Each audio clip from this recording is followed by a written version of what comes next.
അമിത്ഷാക്കെതിരെ ഒരു വലിയ ക്യാമ്പയിൻ ഇപ്പോൾ നടക്കുന്നുണ്ട്. പലരും ഇപ്പോൾ കഴിഞ്ഞ ദിവസം റഹീം അടക്കം അമിത്ഷാക്കെതിരെ പാർലമെന്റിൽ ചില കാര്യങ്ങളൊക്കെ ഉന്നയിച്ചപ്പോൾ റഹീമിന് ഇംഗ്ലീഷ് അറിയാമല്ലോ, ഒന്നും മനസ്സിലാകാത്തോണ്ടെന്ന് തോന്നുന്നു ഉപരാഷ്ട്രപതി അവിടെ ഇരി എന്നൊക്കെ പറഞ്ഞത് വലിയ ചർച്ചയാവുന്നുണ്ട്, വൈറലാവുന്നുണ്ട് സോഷ്യൽ മീഡിയയിൽ.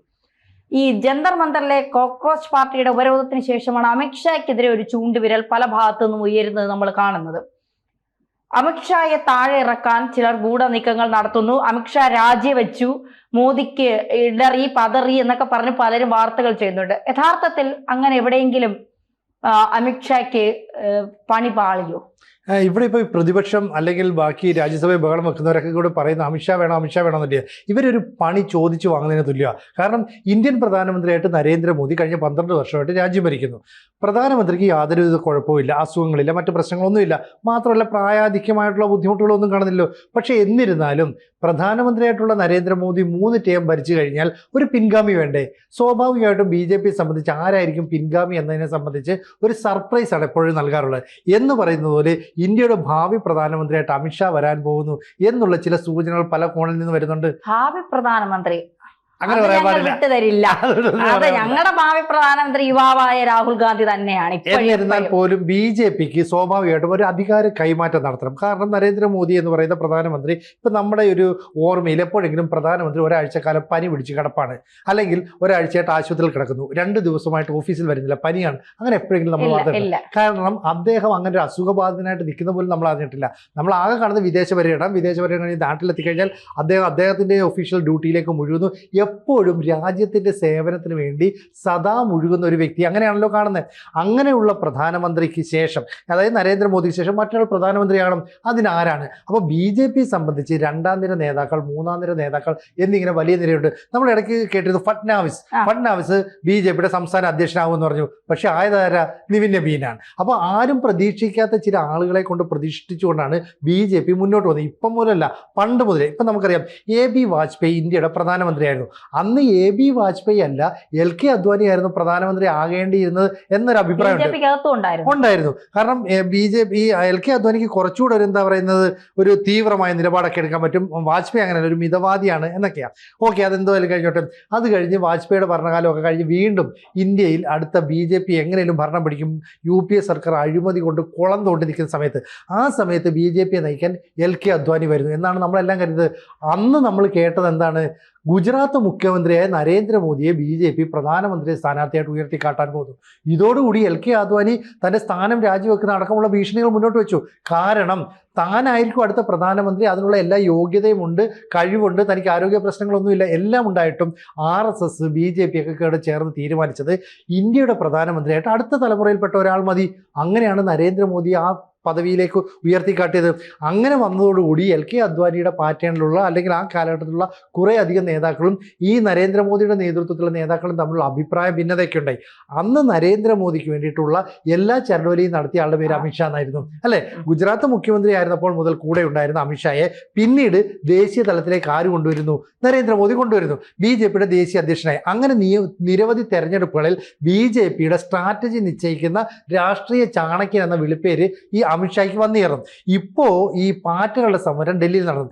അന്ന് ഈ സമരത്തിൽ ചർച്ച നടത്താനായിട്ട് 2 പേര് പോയി. കാരണം എന്താ? ധർമ്മേന്ദ്ര പ്രധാൻ രാജിവെക്കണം എന്നുള്ളതാണ് ആവശ്യം. ഈ വിദ്യാർത്ഥികളുമായിട്ട് ചർച്ച ചെയ്യാൻ പോകുമ്പോൾ അതിന് പിന്നിലിരുന്ന് ചരട് വലിച്ചത് കൃത്യമായിട്ട് അമിത്ഷായാണ്. അമിത്ഷാ അവിടെ നിന്ന് ചരട് വലിച്ചതിൻ്റെ ഫലമായിട്ടാണ് പിന്നീട് അക്രമം ചെയ്ത ഏതാണ്ട് 2500-ലധികം വരുന്ന പ്രശ്നക്കാരെ ഈ പോലീസ് പിടികൂടിയത്. അങ്ങനെ ഇവരെ ഫേസ് റെക്കഗ്നീഷൻ അടക്കം ഉള്ള സംവിധാനങ്ങൾ ഉപയോഗിച്ച് പിടികൂടി. ഇതിൽ 100-ലധികം പേര് വിദ്യാർത്ഥികളെന്ന വ്യാജേന ക്രിമിനൽ കേസിൽപ്പെട്ടവരായിരുന്നു. മറ്റ് 150ഓളം പേർ സ്ത്രീകളെ ഉപദ്രവിച്ച കേസിൽപ്പെട്ടവരായിരുന്നു. അങ്ങനെ നിരവധി ആളുകളെ പിടിച്ചു. ഇവിടെയൊക്കെ ഈ അമിത്ഷായുടെ ഒരു കാഞ്ഞ ബുദ്ധിയുണ്ട്. കാരണം എന്താ അറിയോ? ഡൽഹി പോലീസാണ് കാര്യങ്ങളൊക്കെ നിയന്ത്രിക്കുന്നതിലും ഡൽഹിയുടെ കാര്യത്തിൽ പോലീസിന്റെ നിയന്ത്രണം ആഭ്യന്തര വകുപ്പ് മന്ത്രിക്കായിരിക്കും. അതായത് കേന്ദ്ര ആഭ്യന്തര വകുപ്പ് മന്ത്രിക്ക് ഇതിൻ്റെ എല്ലാം മേൽനോട്ട ചുമതലയുണ്ട്. ചുരുക്കം പറഞ്ഞാൽ നരേന്ദ്രമോദി ഏതെങ്കിലും നിമിഷത്തിലേക്ക് മാറ്റണമെന്ന് BJPയോ RSSോ തീരുമാനിച്ചാൽ അമിത്ഷായെ മുന്നോട്ട് വെക്കാനുള്ള സാധ്യതയുണ്ട്. അങ്ങനെ വരണമെന്ന് യാതൊരു നിർബന്ധവുമില്ല.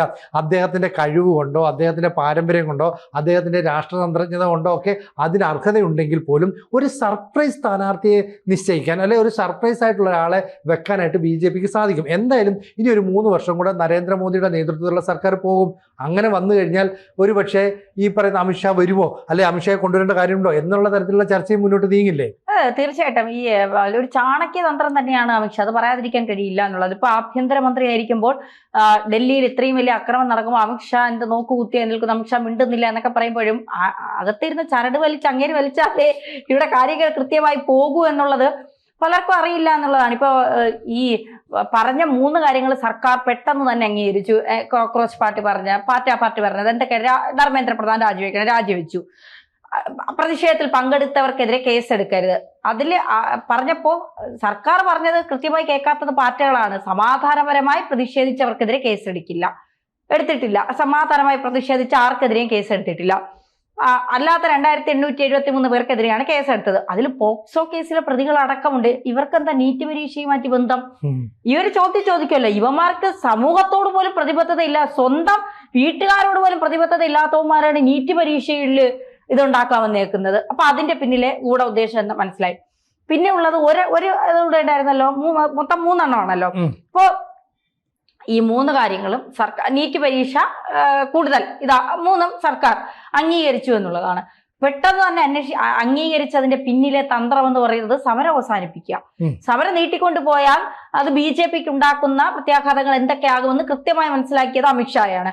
ഈ ജൂൺ ആദ്യവാരം തന്നെ ധർമ്മേന്ദ്ര പ്രധാനെ മന്ത്രിസഭയിൽ നിന്ന് പുറത്താക്കണമെന്നും കേന്ദ്ര മന്ത്രിസഭ പുനഃസംഘടിപ്പിക്കണമെന്നും ഒക്കെയുള്ള സംഘടനയുമായി ബന്ധപ്പെട്ട ചർച്ചകൾ നടന്നു. അവിടെ ധർമ്മേന്ദ്ര പ്രധാൻ ഇല്ല. കേന്ദ്ര പെട്രോളിയം മന്ത്രിയും കേന്ദ്ര വിദ്യാഭ്യാസ മന്ത്രിയും മാറ്റണം എന്നുള്ള തീരുമാനം BJP സർക്കാർ നേരത്തെ എടുത്തിരുന്നു.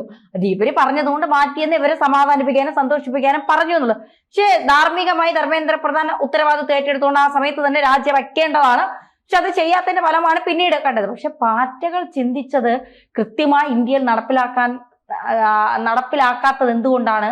അത് അമിത്ഷായുടെ തന്ത്രം കൊണ്ടാണ്. അപ്പോ എനിക്ക് തോന്നുന്നു മോദി കുറച്ചുകൂടി സൗമ്യനാണ്, കുറച്ചുകൂടി എന്താ പറയുക, നിലപാടുകൾ എടുക്കുന്നതിൽ കർക്കശക്കാരനാണെങ്കിൽ പോലും അത് വളരെ ഗൗരവത്തോടുകൂടിയാണ് നമ്മൾ എപ്പോഴും കാണുന്നത്. ഇവിടെ ഇപ്പൊ നമ്മൾ ആലോചിക്കണം, ഇവിടെ ഈ ഹിമന്ത ബിശ്വ ശർമ്മ, അതുപോലെ തന്നെ ഫഡ്നാവിസ് അടക്കമുള്ള നിരവധി നേതാക്കളുണ്ട്. എന്നിട്ട് പോലും ആളുകളുടെ മനസ്സിലേക്ക് എങ്ങനെയാണ് അമിത്ഷാ കയറി വരുന്നത്? അതായത് ഒരു പ്രശ്നങ്ങൾ ഉണ്ടാകുമ്പോൾ കൃത്യമായ തീരുമാനമെടുക്കാൻ, കൃത്യമായ നിലപാടുകൾ എടുക്കാൻ കഴിയുന്ന ഒരു നേതാവ് എന്നൊരു ഇമേജ് സൃഷ്ടിച്ചിട്ടുണ്ട്. മാത്രമല്ല നമുക്കറിയാം, ഉത്തർപ്രദേശ് മുഖ്യമന്ത്രി യോഗി ആദിത്യനാഥ് എന്തുകൊണ്ട് ഇന്ത്യൻ പ്രധാനമന്ത്രി ആയിക്കൂടാ? അതായത് ഒരു സന്യാസി ശ്രേഷ്ഠന്റെ ഭാവമുള്ള ഒരാൾ പ്രധാനമന്ത്രിയുടെ തലത്തിലേക്ക് വന്നുകൊട്ടെ എന്ന് ചിന്തിക്കുന്ന വലിയൊരു വിഭാഗമുണ്ട്. പക്ഷേ യോഗി വേണ്ട, അതിനേക്കാൾ നല്ലത് അമിത്ഷായെന്ന് പറഞ്ഞു. ഇനി ഉത്തർപ്രദേശിൽ തെരഞ്ഞെടുപ്പ് നടക്കാൻ പോകുന്നു. ആ സമയത്ത് അവിടുത്തെ തെരഞ്ഞെടുപ്പിലെ സ്ഥാനാർത്ഥികളെ നിശ്ചയിക്കുന്ന, അവിടുത്തെ തെരഞ്ഞെടുപ്പ് തന്ത്രങ്ങൾ തീരുമാനിക്കുന്ന ഒക്കെ തന്നെ ഈ അമിത്ഷായുടെ നേതൃത്വത്തിലായിരിക്കും. അപ്പോൾ ഭാവിയിൽ നരേന്ദ്രമോദി കഴിഞ്ഞാൽ അടുത്ത ഓപ്ഷൻ എന്ന് പറയുന്നത് അമിത്ഷായാണ് എന്നുള്ള രീതിയിൽ ആളുകൾ ചിന്തിക്കാം. പക്ഷേ RSS വെക്കുന്ന ഒരു സർപ്രൈസ് എന്ന് പറയുന്ന ആളുകൾക്ക് ചിന്തിക്കാൻ പറ്റുന്നതായിരിക്കില്ല. ഇവിടെ എന്താ സംഭവിക്കുന്നത്? തെരഞ്ഞെടുപ്പ് കാര്യങ്ങളിൽ ഒരു രാഷ്ട്രീയ ചാണക്യന്റെ മികവോടുകൂടി കാര്യങ്ങൾ കൃത്യമായിട്ട് നിർവഹിക്കുന്നു. ആഭ്യന്തരമന്ത്രി എന്ന നിലയിൽ ഡൽഹിയിൽ നടക്കുന്ന പാർട്ടിയുടെ സമരത്തെ വളരെ കൃത്യമായിട്ട് ഒഴിവാക്കാൻ, അല്ലെ അവസാനിപ്പിക്കാനായിട്ട് തന്ത്രം മെനയുന്നു. കാരണം എന്താ അറിയോ, പിന്നീട് പാർലമെന്റ് സമ്മേളനം നടക്കും. ഈ പാർലമെന്റ് സമ്മേളനം നടക്കുമ്പോൾ ഈ ജന്തർ മന്ദറിലെ സമരം നീണ്ടു നിൽക്കുന്നത് അത്ര ഗുണകരമല്ല. മാത്രമല്ല ഡൽഹി യൂണിവേഴ്സിറ്റി ഉൾപ്പെടെയുള്ള 3 യൂണിവേഴ്സിറ്റികൾ അപ്പോൾ ക്ലാസ്സുകൾ ആരംഭിക്കും. നിരവധി വിദ്യാർത്ഥികൾ കോളേജിൽ ചേരാനായിട്ട് വരും.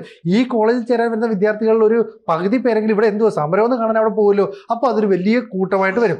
ഇത്രയും വിദ്യാർത്ഥികളൊക്കെ വരുമ്പോൾ അവിടെ ചിലപ്പം കാര്യങ്ങൾ കൺട്രോൾ ചെയ്യാൻ ഭരണകൂടത്തിന് സാധിച്ചെന്ന് വരില്ല. അതിനു മുമ്പ് സമരം അവസാനിപ്പിക്കണം. ആ രീതിയിലൊരു തന്ത്രം എടുത്തു. അപ്പോൾ സമരം അവസാനിപ്പിച്ചുകൊണ്ട് CJPയുടെ ഡിമാൻഡ് അംഗീകരിച്ചപ്പോൾ ഇവിടെ ദേശവിരുദ്ധ നിലപാടുമായിട്ട് വന്നവർക്ക് പിന്നീട് എന്ത് ചെയ്യണമെന്ന് അറിയത്തില്ല. കാര്യങ്ങളൊക്കെ കൈവിട്ടു പോകുന്നു. അപ്പോൾ എങ്ങനെയാണ് ഒരു രാജ്യത്തിന് അനുകൂലമായ നിലപാടുകൾ സ്വീകരിക്കേണ്ടത്, എങ്ങനെയാണ് രാജ്യത്ത് പ്രശ്നങ്ങൾ ഉണ്ടാക്കുന്നവരെ കൃത്യമായിട്ട് മനസ്സിലാക്കി അവരിൽ നിന്ന് ഈ ആന്റി സോഷ്യൽ എലമെന്റ്സ് ആരാണോ അതിനെ മാത്രം പിക്ക് ചെയ്തെടുത്തിട്ട് മറ്റേ സമരം അവസാനിപ്പിക്കുന്നു. അതൊരു വലിയ തന്ത്രമാണ്. മാത്രമല്ല ഈ അടുത്ത സമയത്ത് അജിത് ഡോവൽ NIAയുടെ മേധാവി, അദ്ദേഹത്തിന് ഒരു പുരസ്കാരം നൽകിക്കൊണ്ട് അമിത്ഷാ പറഞ്ഞറിയാം, ഇന്ത്യൻ പ്രധാനമന്ത്രി നരേന്ദ്രമോദി എടുക്കുന്ന എല്ലാ തീരുമാനങ്ങൾക്ക് പിന്നിലും ഈ പറയുന്ന അജിത് ഡോവലിന്റെ ഒരു വലിയ പങ്കുണ്ട്. മാത്രമല്ല മോദി പ്രധാനമന്ത്രിയായിട്ട് ചുമതലയേറ്റപ്പോൾ ആദ്യം എടുത്ത തീരുമാനങ്ങളിലൊന്ന് അജിത് ഡോവലിനെ ദേശീയ സുരക്ഷാ ഉപദേഷ്ടാവായിട്ട് നിയോഗിക്കണം എന്നുള്ള. അപ്പോൾ വളരെ കൃത്യമാണ് കാര്യങ്ങൾ. ഇവരൊക്കെ കൂടി വീട്ടിലിരുന്ന് പ്ലാൻ ചെയ്യുമ്പോൾ കഴിവുള്ള ഒരു കൂട്ടം മികച്ച ഉദ്യോഗസ്ഥരെ മന്ത്രിമാരെയൊക്കെ സെലക്ട് ചെയ്യുന്നു. അതിൽ തന്നെ 1-2 പേർക്ക് കുഴപ്പങ്ങൾ ഉണ്ടാകാം, അഴിമതിയുടെ കറ പുരണ്ടിട്ടുണ്ടാകും. അവരെയൊക്കെ കൃത്യമായിട്ട് മാറ്റിക്കൊണ്ട് മന്ത്രിസഭയെ കൂടുതൽ നവീകരിച്ച് മുന്നോട്ട് പോകാനായിട്ട് സാധിക്കും. അപ്പൊ അമിത്ഷായുടെ ഈ തന്ത്രത്തെ ഇരുകൈ നീട്ടി മോദി സ്വീകരിക്കും. അല്ല മോദിക്ക് നാളെ ഭയമുണ്ട് അമിത്ഷാ വരുമെന്നോ അങ്ങനെയൊന്നും ഇല്ല. തിരിച്ച് അമിത്ഷായെ കൊണ്ടുവരണമെന്ന് മോദി അമിതമായിട്ട് ആഗ്രഹിക്കുന്നു, അതുമില്ല. അപ്പൊ ആരാണോ വരുന്നത് അത് പാർട്ടി തീരുമാനിക്കട്ടെ. പക്ഷെ ഒരു ഭാവിയിലേക്ക് കണ്ണു നട്ടിരിക്കുന്ന രാഹുൽ ഗാന്ധിയെ പോലുള്ളവർ, രാഹുൽ ഗാന്ധിക്ക് ഒരു എതിരാളി, അതെ, അങ്ങനെയൊന്നുമില്ല. അതിലും വലിയ ആളാണ് അമിത്ഷാ. അദ്ദേഹത്തിന് അതൊന്നും എത്താൻ പറ്റില്ല. എങ്കിലും രാഹുൽ ഗാന്ധിയുടെ ഒരു ഭാവി പ്രധാനമന്ത്രി സ്വപ്നം പൊലിഞ്ഞു പോകുമായിരിക്കും അല്ലേ? തീർന്ന്. കൂടുതൽ വാർത്തകളും വിശേഷങ്ങളും നിങ്ങളിലേക്ക് എത്താൻ ABC മലയാളം സബ്സ്ക്രൈബ് ചെയ്യുക, ബെൽബട്ടനും അമർത്തുക.